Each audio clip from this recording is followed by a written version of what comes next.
فکر عقبا کی کر آج ہی بے خبر، فکر عقبا کی کر آج ہی بے خبر، کل نہ کر کل کی کل کا بھروسہ نہیں، کل نہ آئی کبھی اور نہ آئے گی کل، کل تو کیا ایک پل کا بھروسہ نہیں۔ معزز حاضرین، اللہ رب العزت کا ہم پر اتنا بڑا فضل اور احسان ہے کہ اس نے ہمیں پھر ایک اور بار یہ رمضان المبارک کا مہینہ، یہ موقع نصیب فرمایا۔ اللہ رب العزت ہم سب کو اس مہینے کی قدر کرنے کی توفیق نصیب فرمائے، اس کی ایک ایک سیکنڈ، ایک ایک لمحے سے ہم سب کو فائدہ اٹھانے کی توفیق نصیب فرمائے۔ معزز حاضرین، یہ رمضان کا مہینہ بڑا ہی مقدس مہینہ ہے، بڑا ہی برکات کا مہینہ ہے، بڑا ہی رحمتوں کا مہینہ ہے۔ اور کیوں نہ ہو یہ رحمتوں کا مہینہ، کچھ نہ کچھ خاصیت تو ہے کہ جب اللہ رب العزت نے اسی مہینے کی 27ویں شب کو، 27ویں رمضان کو اللہ رب العزت نے قرآن کریم کو نازل فرمایا شب قدر میں، تو یہ کچھ نہ کچھ خاصیت ہے جو اللہ نے 27ویں شب کو، 27ویں رمضان کو شب قدر میں قرآن کریم اسی مہینے کے اندر نازل فرمایا ہے۔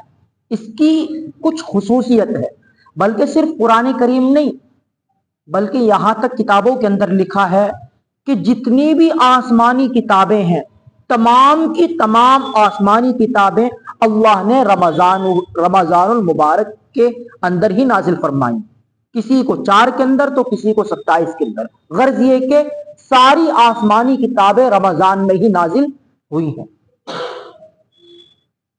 امام ربانی حضرت مجدد الفسانی رحمت اللہ علیہ اپنے مکتوبات میں لکھتے ہیں کہ رمضان المبارک کا مہینہ یہ اتنی برکات کا مہینہ ہے، اتنی برکتوں والا مہینہ ہے کہ رمضان المبارک کی برکتیں، پوری سال کی برکتوں کو رمضان المبارک کی برکتوں کے ساتھ اتنی بھی نسبت حاصل نہیں ہے جتنی قطرے کو سمندر کے ساتھ حاصل ہے۔ لہذا ہمیں اس مہینے کی قدر کرنے کی، اس کے اوقات سے فائدہ اٹھانے کی ہم سب کو توفیق نصیب فرمائے۔ نہیں معلوم یہ رمضان کا مہینہ ہمارا آخری رمضان کا مہینہ نہ ہو، پتہ نہیں زندگی آگے رہے یا نہ رہے۔ ہم گزشتہ سال دیکھیں، جو گزشتہ سال احباب تھے وہ اس سال ہمارے درمیان نہیں رہے، اور قبر کے اندر وہ لوگ اس بات کے لیے ترس رہے ہیں کہ ہمیں رمضان کا مہینہ مل جائے، ہم اس کی اوقات، سیکنڈ، لمحات سے فائدہ اٹھا لیں، اس لیے کہ یہ مہینہ بہت ہی برکات کا مہینہ ہے، بہت ہی رحمتوں کا مہینہ ہے۔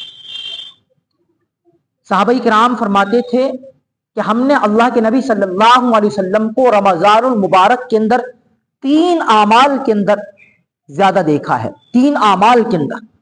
پہلا عمل کہ اللہ کے نبی صلی اللہ علیہ وسلم رمضان المبارک مہینے کے اندر اپنی عبادات کی کثرت بڑھا لیا کرتے تھے، اور رمضان کے علاوہ غیر رمضان کے اندر آپ کی عبادت کا کیا عالم ہوتا تھا۔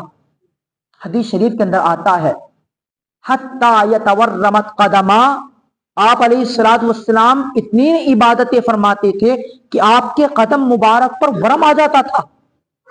یہ آپ کی غیر رمضان کی عبادتوں کا حال ہے۔ اور صحابہ کرام کیا فرماتے ہیں کہ ہم اللہ کے نبی صلی اللہ علیہ وسلم کو رمضان المبارک کے اندر 3 باتوں کے اندر اضافہ دیکھتے تھے۔ پہلا عمل عبادات کی کثرت بڑھا لیا کرتے تھے اور مزید آپ عبادتیں کرتے تھے، اور دوسری چیز اللہ کے نبی صلی اللہ علیہ وسلم اپنے ہاتھوں کو کھول دیا کرتے تھے، اللہ کی راہ میں خوب صدقات کرتے تھے، خوب خیرات کرتے تھے۔ تیسری چیز جو ہم نے رمضان المبارک کے اندر اللہ کے نبی صلی اللہ علیہ وسلم کو دیکھا ہے۔ تیسری چیز کہ آپ مناجات کے اندر گریہ و زاری خوب کیا کرتے تھے، خوب دعائیں مانگتے تھے۔ تو ہمیں بھی ان تینوں باتوں پر عمل کرنا چاہیے، اپنی عبادات کی کثرت بڑھا لیں اس مہینے کے اندر، کیونکہ یہ مہینہ قرآن کریم سے خاص مناسبت رکھتا ہے، کیونکہ اسی مہینے کے اندر 27ویں شب یعنی شب قدر کے اندر اللہ نے قرآن کریم کو نازل فرمایا۔ اس مہینے کے اندر ہم قرآن کریم کی تلاوت کا اہتمام زیادہ سے زیادہ کریں، زیادہ سے زیادہ قرآن کریم کی تلاوت۔ دوسری چیز، ہمارا صرف منہ کا زبان کا روزہ نہیں ہونا چاہیے، بھوکا پیاسا نہیں ہونا چاہیے کہ ہم صرف کھانے پینے سے رکے رہیں۔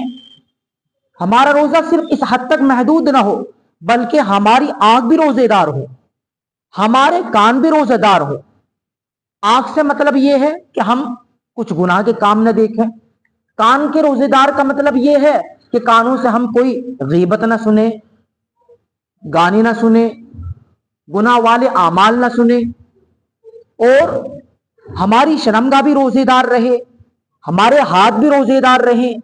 غرض یہ کہ ہمارے سر کے بالوں سے لے کر پاؤں کے ناخن تک پورا کا پورا اعضا ہمارا روزے دار رہے، صرف بھوکے پیاسے سے۔ بلکہ حدیث شریف کے اندر آتا ہے کہ ایسے شخص کی بھوک پیاس اللہ کے یہاں کوئی معنی نہیں رکھتی ہے، جو بندہ نمازوں کو چھوڑتا رہے، بھوکا پیاسا رہے، گالی بھی دیتا رہے، گناہ والے اعمال کرتے رہے، اور اپنے پیٹ کو کھانے پینے سے روکا رکھے، تو اللہ کے یہاں ایسا بھوکا پیاسا رہنا کوئی معنی نہیں رکھتا ہے۔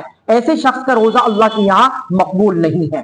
تو اس لیے میرے بھائیوں، ہمارا پورا کا پورا اعضا سر کے بالوں سے لے کر پاؤں کے ناخنوں تک ہمارا ایک ایک عضو روزے دار ہونا چاہیے۔ ہمارے ہاتھ بھی روزے دار ہوں، ہماری آنکھ بھی روزے دار ہوں، ہمارے پاؤں بھی روزے دار ہوں، ہماری آنکھیں، ہماری ناک، ہمارے کان اور ہماری شرمگاہ، غرض یہ کہ ایک ایک عضو ہمارا روزے دار ہونا چاہیے۔ تو ہمیں اس مہینے کے اوقات سے فائدہ اٹھائیں۔ حضرت امام اعظم ابو حنیفہ رحمۃ اللہ علیہ اس رمضان المبارک کے اندر آپ اس کے وقتوں سے اتنا فائدہ اٹھاتے تھے، آپ کے بارے میں لکھا ہے کہ آپ پورے رمضان المبارک کے اندر 63 قرآن کریم مکمل فرماتے تھے۔ 63 قرآن کریم رمضان المبارک کے اندر، ایک مہینے کے اندر 63 قرآن کریم۔ یہ کیا ہے؟ یہ ہمارے اکابرین کا اس مہینے کی قدر کرنا، اس مہینے کے اوقات سے فائدہ اٹھانا، اس مہینے کی لمحات سے فائدہ اٹھانا اور اس کی قدر کرنا تھا۔ حضرت رائے پوری رحمۃ اللہ علیہ کے بارے میں لکھا ہے، کتابوں کے اندر لکھا ہے کہ حضرت رائے پوری رحمۃ اللہ علیہ 29 شعبان کو آپ اپنے ایک مرید کو بلاتے اور آپ اس کو ایک بوریا دے دیتے تھے۔ اس کے بعد آپ اپنے تمام مریدین حضرات کو، متوسلین حضرات کو، اور آپ کے جو بھی متعلقین حضرات تھے، ان سب کو آپ بلا لیا کرتے تھے اور یہ کہتے تھے کہ دیکھو رمضان المبارک کا مقدس مہینہ آنے والا ہے، زندگی رہی تو انشاءاللہ عید بعد ملاقات ہوگی، زندگی رہی تو انشاءاللہ عید بعد ملاقات ہوگی۔ یہ مہینہ رمضان کا بڑا ہی مقدس مہینہ ہے، اس میں اپنے آپ کو بزی کر لوں گا، اس میں اپنے آپ کو مشغول کر لوں گا، مصروف ہو جاؤں گا، لہٰذا اگر زندگی رہی تو انشاءاللہ عید بعد ملاقات ہوگی۔ اور وہ جو مرید تھا جس کو بوری دی تھی، اس سے کہتے تھے کہ رمضان کے اندر جتنے بھی ڈاک آئیں، جتنے بھی پوسٹ آئیں، آپ ان تمام ڈاکوں کو، ان تمام خطوط کو اس بوری کے اندر رکھ لینا، زندگی رہی تو انشاءاللہ عید کے بعد پڑھیں گے اور عید کے بعد جواب دیا جائے گا۔ یہ رمضان کا مہینہ صرف اللہ کی عبادت کے لیے خاص کرنا ہے۔ یہ ہمارے اکابرین کا معمول تھا کہ آپ رمضان المبارک کے اوقات سے اتنا فائدہ اٹھاتے تھے، اور کیوں نہ فائدہ اٹھائیں کہ جس میں اللہ رب العزت نے نیکیوں کے اجر کو بڑھا دیا ہو۔ نفل ادا کریں تو فرض کے برابر ثواب، فرض ادا کریں تو 70 فرائض کے برابر اجر دیا جائے گا۔ تو غرض یہ کہ یہ معلوم ہوتا ہے کہ اللہ رب العزت نے اس مہینے کے اندر جنت کی سیل لگا دی ہے۔ جیسے بازاروں کے اندر بعض چیزوں کی سیل لگتی ہے، سیل لگنے کے علاوہ ایک جوتا ہے 1000 روپے کی قیمت مان لیجئے، مگر جب سیل لگتی ہے